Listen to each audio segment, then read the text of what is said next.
infeksi atau segala macam subur kita lihat termasuk yang dari sesar.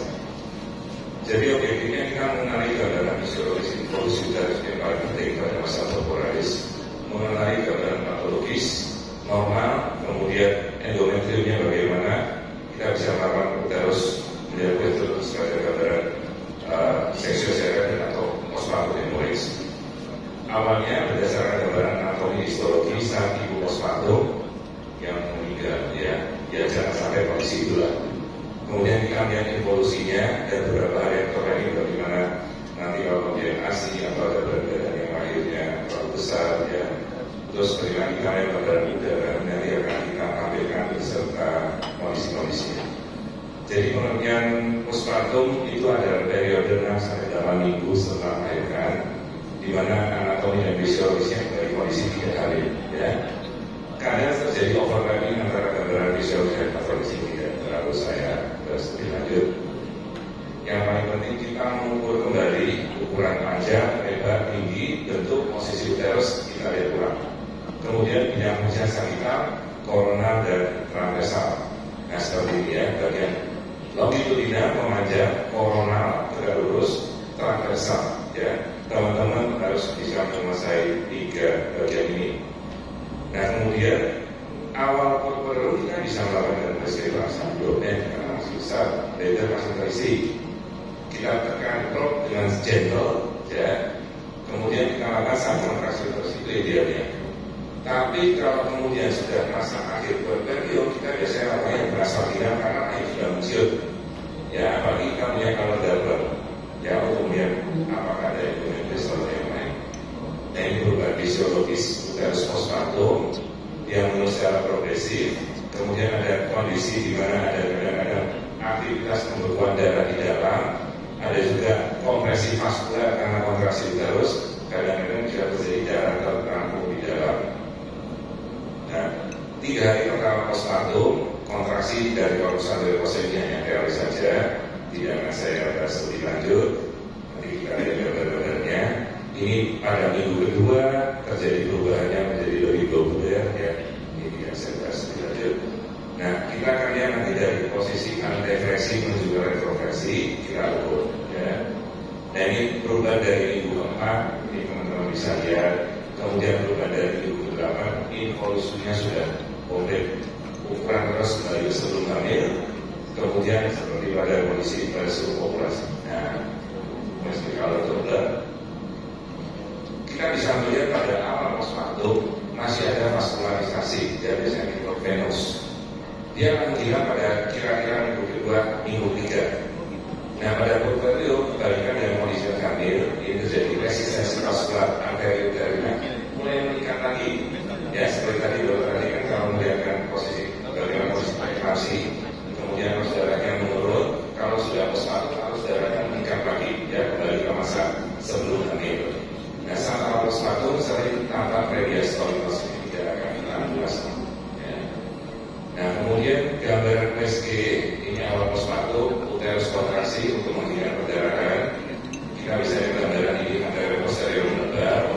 Kemudian kalau ada irregular endometrium tergantung derajat separasi melepasnya disk itu, ya terbarat berbeda-beda. Ini tidak saya bahas lebih lanjut.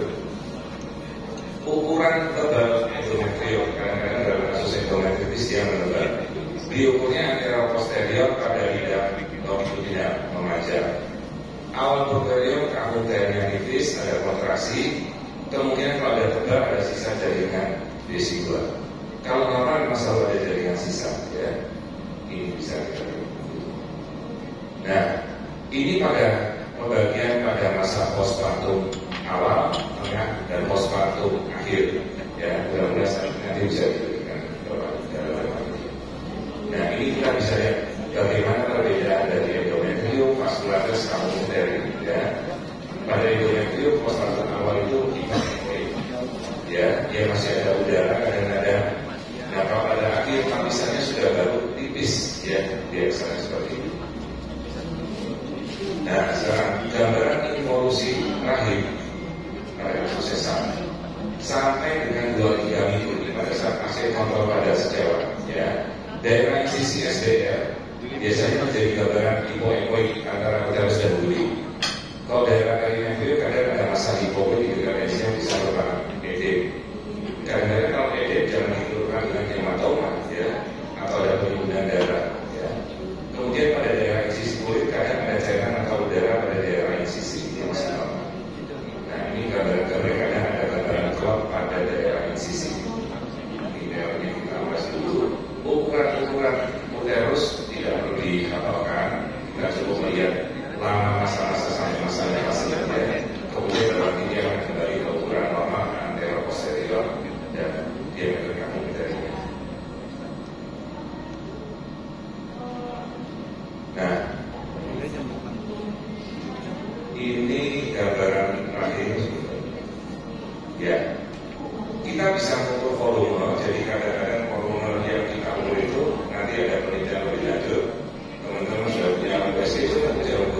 lurus ke osteoperitoneum.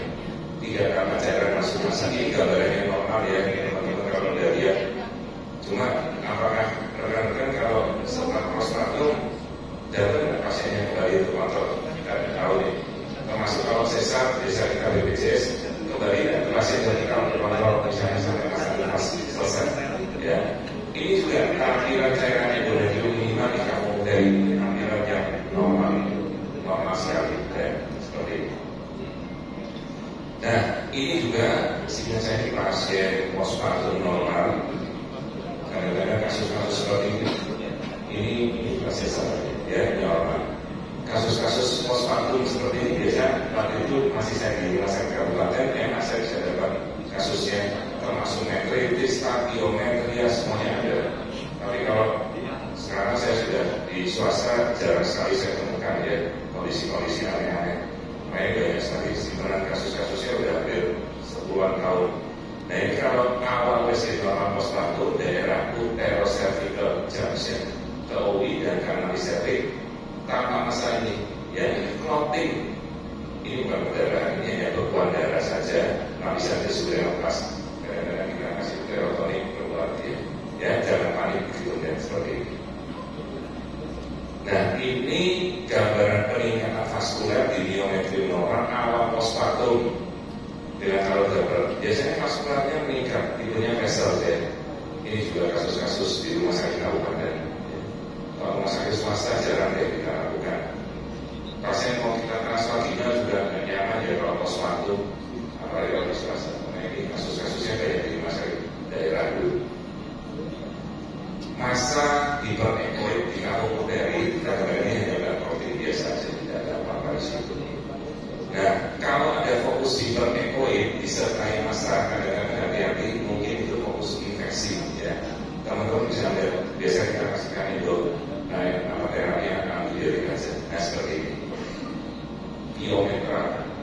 Ini pasien juga rumah sakit kabupaten yang higiennya kadang-kadang juga pasien dari daerah ya. Ini lahir di kampung, lahir di dukun, higiene jelek. Isinya nanas semua, depositosis, demam tinggi. Tapi begitu dikasih antibiotik penyembuhannya baik sekali ya, kasih uterotonik. Supaya pasiennya harus dirawat. Ya, masa dengan ekohidrogen kampung uteri ini nanas semua ini ya.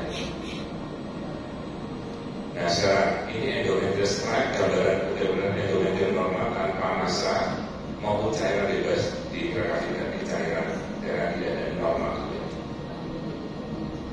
Nah sekarang ini gambaran endometrium normal tanpa masa maupun cairan bebas. Ini fase aktifnya dari gambar statik ya, seperti ini. Bersih, tidak ada apa-apa. Ini WC abdomen ya, jarang kita pakai WC transvagina, bersih. Jadi umum kita mengandung bersih. Nah ini gambaran normal pada fase pertengahan puerperium. Kafumnya terisi cairan, ya, eko campuran solid.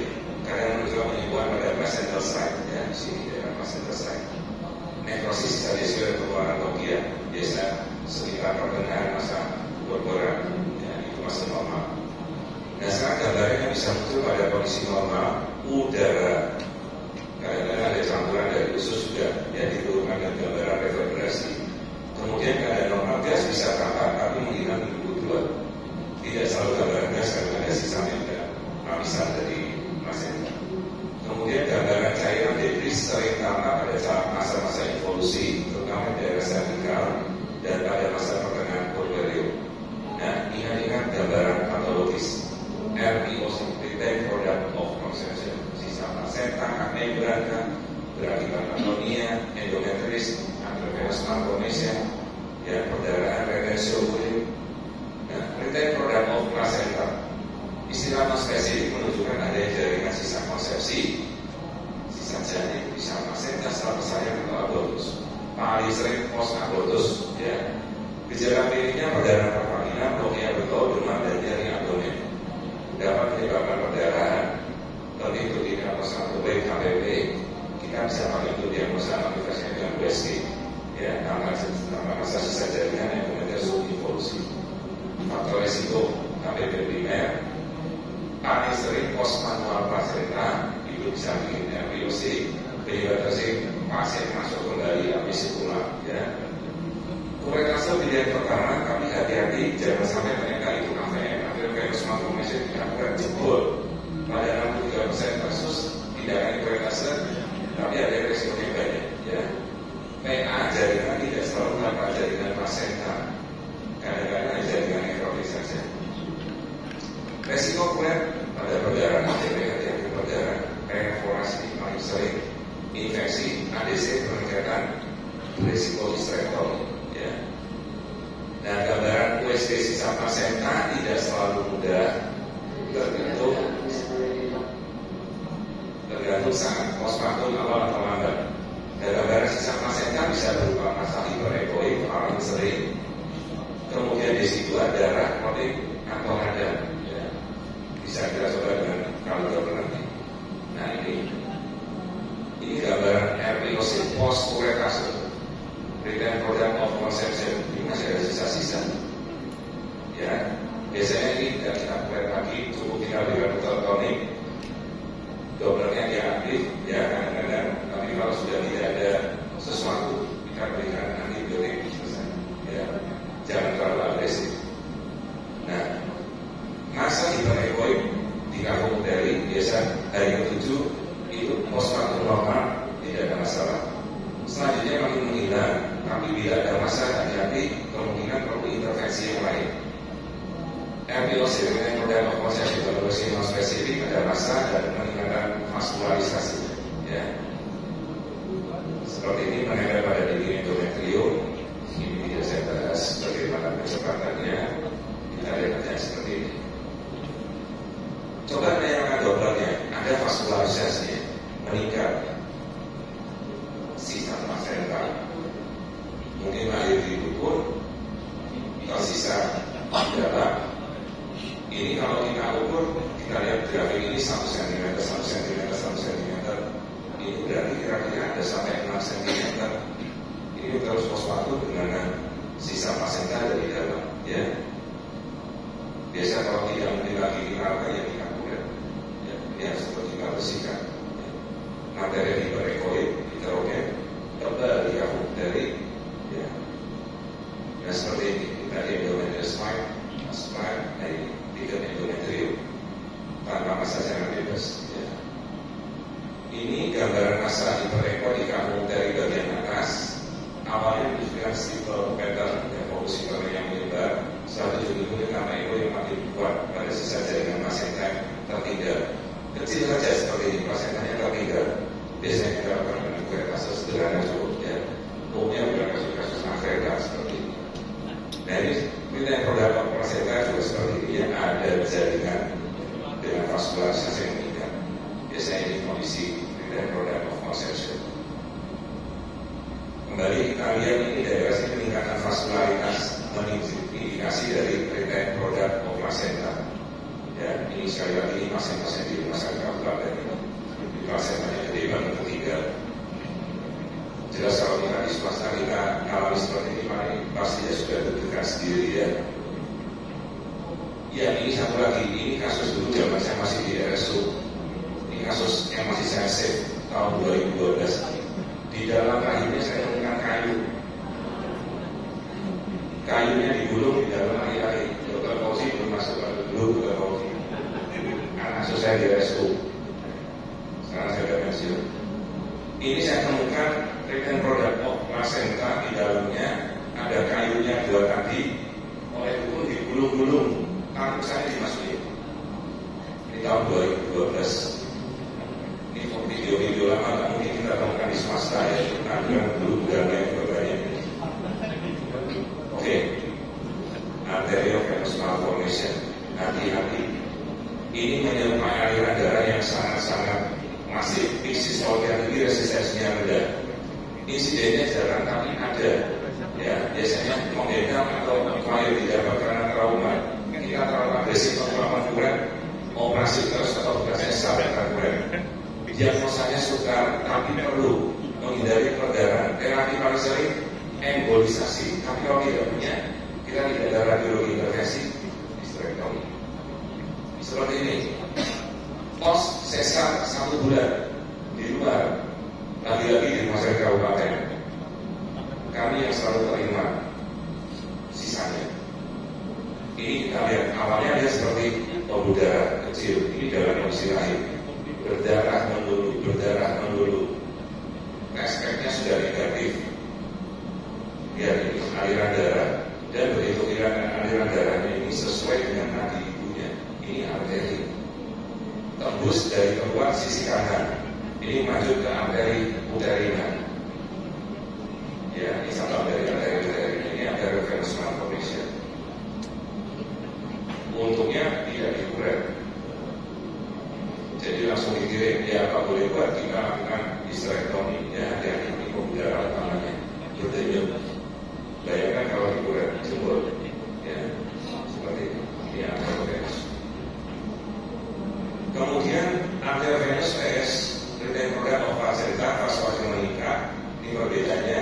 Kalau ada AVMD hipoekoid di miometri resistensi rendah, kalau FPSD hiperekoid ada masa. Ya. Nah, pada keadaan stabil kita bisa konservatif, tidak soal hysterektomi. Kadang-kadang sudah ada radiointervensi karawan emboli, ya, cuma sehingga saya mahal sekali ya emboli oleh radiointervensi, lebih murah hysterektomi, ya, seperti itu. Nah, sekarang pseudoaneurysma agak mirip-mirip tapi sulit untuk kita diagnosa, lebih jarang lagi. Ini aliran vaskularnya turbulen, mirip gambaran ginjal, tapi tidak tahu siapa yang menemukan ginjalnya, saya tidak pernah seperti ini. Ini kita ketemu juga kasus-kasus di Kabupaten Tangerang. Jadi kalau Dr. Fauzi sekarang masuk menggantikan saya, mungkin sudah berkebelut seperti ini. Ini kita pikir apa ini? Cairan kan? Kok melanjut seperti ini? Ya. Nah, arus darahnya sudah ini. Ini sangat masif ya. Bayangkan kalau ini kamburan, pecah langsung. Saya dulu masih pernah berlaku AVM semuanya AVM, mungkin saya udah ada semua. Ya. Padahal ini postpartum normal, tidak ada apa-apa. Ini pembuluh darahnya tidak ada.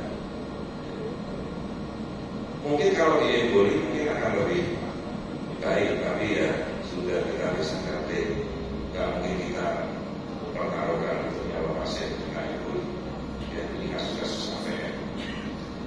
Kemudian postpartum endometritis bisa posesa, bisa postnatal, kalau sadar normal, tersering punya pebis muda penyebabnya. Paling sering dengan pebis dan lokia yang berbau. Ya, ini kasus-kasus endometritis. Ini kasusnya tahun 2012 kita temukan. Lokianya berbau, pasiennya demam, terus kita lihat yang peningkatan vaskularisasi, ya. Ini endometritis. Dengan terapi antibiotik yang adekuat, sembuh total, ya. Nah, lebih sering pada posesal, insiden kalau postpartum 1-3%, postpartum juga ada. Ya, paling sering kalau SID obat tanpa antibiotik, ya bisa jarang sekarang kita. Faktor resiko sesar, pertumbuhan mekonium, pecah ketuban, usia lanjut, postpartum placenta. Ini vaskular faktor-faktor yang bisa kita temukan pada kasus endometritis. Gambarannya suka terlihat postpartum normal. Apabila terjadi emboli tebal atau ada cairan, ya, yang harus diperhatikan itu sisa placenta atau tidak. Bila disteril gambar sisa placenta, kita harus diagnosa dengan dampol. Gambaran gas ini kita lewati saja. Nah, sekarang post operasi sesar. Paling sering gambaran normal adalah gambaran gas hiperekoid. Kemudian ada area bulakan-bulakan, ini reaksi jaringan. Ada bilik ekoid, kadang-kadang asumsi atau benar, ya. Nanti kita coba bahas. Bagian kulit dan otot ini kadang-kadang ada reaksi infeksi, hematom superfasial, abses, terus ada uterus butuh endometritis, hematometra yang untuk. Ya. Kita coba nanti lihat aja gambaran di USG, nah seperti ini. Ini post SC 3 bulan, kadang-kadang ada perdarahan. Kasus juga di rumah sakit kabupaten. Menurut teman-teman bagaimana ini SC rapi apa tidak? Tidak, bilang ceritanya sampai kalau dijual produk berat dulu ini. Ya mungkin ini dilakukannya emergensi, ya, menunjukkan ada edema pada daerah bekas insisi. Kasih antibiotik, kasih uterotomi, perawatan saya kira sudah cukup, ya. Di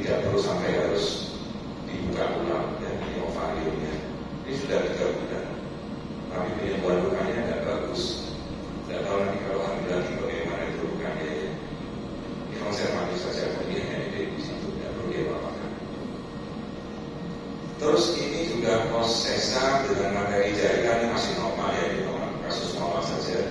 Ini materi jahitannya seperti ini, ya, benang-benang jahitnya. Biasanya sampai 6 bulan kan kita masih bisa lihat benang jahit seperti ini, tidak ada masalah, kasus normal. Kemudian ini USG sabunnya, pos ST hari benar, Febris ada titik-titik, biasanya kasus gambaran gas, dia prosesnya yang kritis, sering kita temukan. Ya. Nah ini juga hematom pada daerah bekas sesar. Tapi kalau hematomnya kecil mungkin kasih Kamanex atau Kasutarata antibiotika adonan sudah bisa mengas sendiri. Kecuali kalau sampai membesar tentu ada biaya buka, kita rekoreksi lagi atau boleh buat ya. Biasanya kita konservatif cukup ya, mudah-mudahan sih bisa. Nah kemudian kasus yang lain ini kok sesar hematokel. Kok sesar bisa hematokel? Teman-teman kalau sesar selalu membebaskan menembus ke osteum ya. Kadang-kadang kalau dia sesar terencana tidak ada pembukaan, kita lupa darahnya nggak keluar, nifasnya nggak timbul seperti ini ya. Biasanya hematom kadang-kadang besar, biasanya intraduksi kateter keluar sendiri, antibiotik selesai ya. Seperti jadi masa hematokel pada daerah osteum, ya, ngumpul darahnya nggak bisa keluar, osteumnya bubar. Ini pernah dulu juga saya publikasikan zaman saya masih nulis hemorragia postpartum ya, kita bikin paper dulu ya, kausa terseringnya apa. Hemorragia postpartum, nah seperti ini. Pos ST, HPP, darahnya keluar terus atoninya agak bagus kontraksinya, ya rahimnya lembek sekali. Jadi seperti rahimnya tuh mau memanjang, nggak mau kontraksi, ya. Tapi nggak ada penyebab yang lain. Ya ini kita cuma pantau saja, cairannya semuanya hitam, antibiotik, dan di darahnya semuanya masih banyak. Ya. Tapi ini kita tidak berat juga HT kok. Ini kan tidak kita lakukan bilik sama apa yang kondisinya seperti ini. Ya. Ini darah semua di dalam roganya.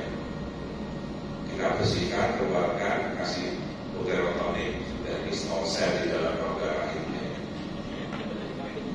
USG pada hemorragia postpartum berguna untuk menentukan kamu dari yang kosong, kita lihat endometriumnya, kemudian cairannya. Ya. Bila ada berdarah, nanti itu dikasih sama senta, tidak stres. Kemudian perbandingan USG transabdominal kurang spesifik dibandingkan transvaginal, lebih dianjurkan transvaginal. Doppler bisa kita pakai untuk melihat jenis-jenis jaringannya ya, seperti ini resistensi infeknya tidak kita bahas. Nah seperti ini mioma uteri ya, ini ada mio di belakang, ini bukan berdarah, di gambaran mio postpartum ya. Coba dilihat lokasinya, bisa menutupi jalan lahir, intrakamilitas, sumukosa. Ini juga bisa menyebabkan solusi ya. Yang jelas di gambaran mio pada postpartum. Miomnya ada dia apa-apakan, jadi juga normalnya tidak ada masalah.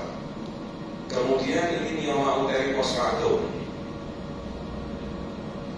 Ini juga tidak kita apa-apakan, ya nanti sudah evolusi sendiri ya sudah. Ya, ini bukan hematokel, ini miom. Ya, miomnya juga tidak kita apa-apakan. Pasiennya bisa status normal. Nah, sekarang retensi urin. Teman-teman sekarang banyak yang promosi tentang ERAS. Katanya metode yang baru, sebenarnya metode apa? Sudah sesuatu yang baru kan? ERAS terakhir atau sesi terakhir itu zamannya sesar pada zamannya ditemukan yang proker itu tahun 1926. Tapi dengan cara-cara seperti itu, obat yang kita kurangi, pasien disuruh lebih mobilisasi lebih cepat, kateternya kita copot, pasien belum belajar training, yang terjadi seperti ini. Cuma kan bombastisnya aja yang kita dapat, wah metode yang baru, seolah-olah sesuatu yang bombastis. Akhirnya sering terjadi, kasusnya juga banyak di RSU dulu, karena yang pakai ERAS disuruh pulang, kateter dicabut, pasien belum bisa jalan. Akibatnya dikira perdarahan, ternyata retensi urin. Dokternya yang mengoperasi karena BPJS sudah diganti, tidak mau jawab. Begitu berdarah ternyata urin pasang kateter nyaman sekali, keluar langsung keluar. Ya, hati-hati retensi urin. Seperti ini pada saya residual pressure langsung dimeter. Ya, USG abdomen gampang sekali ya untuk dia seperti itu residual. Cara pengukuran ini bisa kita lihat macam bladder, ya, kemudian kita akan lihat ke volume. Seperti cara mengukur urin ya. Ini saya bahas. Ini tadi sudah di ulas dokter Gandhi sebelumnya. Ini dulu pernah paper saya yang pernah saya publikasikan. Dulu pernah zaman masih muda 20 tahun yang lalu kita pakai transvagina ya. Yang publikasikan itu Prof. Milan Timotris, kita yang publikasikan juga. Ini zaman saya waktu masih di Qatar. Ini gambar saya itu di kampus saya publikasi. Nah ini gambar tadi. Ya ini gambar normal, teman-teman bisa tahu kalau gambar itu dengan transvagina di foset ya sudah tadi dokter dengan dijelaskan ya. Di gambaran normal ini ruptura sphincter postpartum. Ya. Nah seperti ini gambaran normal postpartum sphincter ani. Teman-teman kalau tidak keberatan ya pasien-pasiennya sering postpartum coba dilihat sendiri. Kita punya alat transvagina taruh saja di depan foset. Ya. Cuma kalau saya di swasta nggak saya lakukan lagi. Ada keluhan ini utuh ya, ini sphincter aninya, ini mukosasalnya, ya, bagus sekali. Terus ada kasus ini lagi-lagi ada kabupaten. Kasus aneh-aneh ada di situ jebol di sini. Ya. Nah, ini AC-nya nggak bisa makan, buangnya besar bagaimana ini? Dia karena dia jebol, ya. Ini adalah fistula rektokabina postpartum. Dia keluar kotorannya lewat vagina juga. Akhirnya kita betulkan. Ya. Ini cukup dengan plastik forceps saja di transvagina. Ya, kemudian pemasangan dan perawatan kateter urin menetap untuk pasien postpartum untuk mencegah retensi urin jangan buru-buru dilepas. Jangan hanya karena alasan merah obatnya kita kurangi terus pasien tidak kita edukasi. Belum dia bisa jadi sudah kita copot. Juga hati-hati pemasangan juga kadang-kadang tidak betul. Dibilang urinnya nggak keluar, dikira berdarah, ternyata urinnya salah pasang kateternya. Seperti ini. Ini kateternya di mana? Maaf ini yang pasang PPDS. Lagi-lagi di RSU ya, ini kita kan dari waktu itu ya. Dok, perdarahan dok, banyak sekali cairan di dalam perutnya dok. Loh, urinnya kamu pasang kemana? Saya cek, loh, masa masuk lubangnya salah sih? Dimasukkannya ke vagina, padahal ini ureteranya. Yang dimasukkan balonnya, dikembangkannya di vagina. False load kan? Kita betulkan ya sudah dia kembali ke nanti hati-hati ada masuk kateter ya. Saya kira itu saja kita bahas dari USG postpartum. Terima kasih, selamat istirahat.